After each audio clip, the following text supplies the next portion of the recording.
Praise lord. మన ప్రభువైన యేసుక్రీస్తు నామములో కృపయు సమాధానం మీకు కలుగునుగాక. హల్లెలూయా.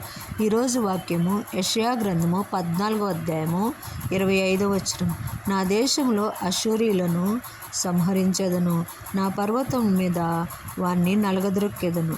వాని కాడి నా జనుల మీద నుండి తొలగిపోవును, వాని భారము వాని భుజముల నుండి తొలగింపబడును. Praise Lord.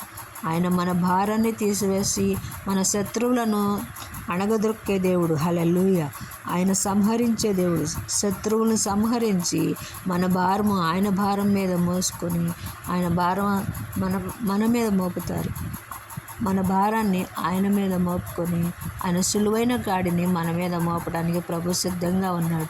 ఆయన కాడి కిందకి వెళ్ళి మనము మన భారమంతా తొలగించుకొని ఆయన భారమును ఆయన కాడి కింద మనము రక్షణానందంలో నిలిచేద్దాం గాక. Praise Lord. ఆయన కాడి మోయటానికి మనం సిద్ధంగా ఉంటే దేవుడు మన భారాలన్నీ ఆయన భుజాన మోసే ఆయన మనల్ని కూడా భుజాన మోస్తూ పాదములకు రాయి తగులకుండా ఆయన మనల్ని కాపాడుతాడు. Praise lord. హల్లెలూయా.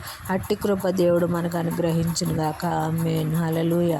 ఆయన కృపలో వర్ధిల్లే కృప దయచేసి మన భారమంతా ఆయన మీద మోపి ఆయన సులువైన కాడిని మనం మోయటానికి సిద్ధంగా ఉందాం గాక. హల్లెలూయా.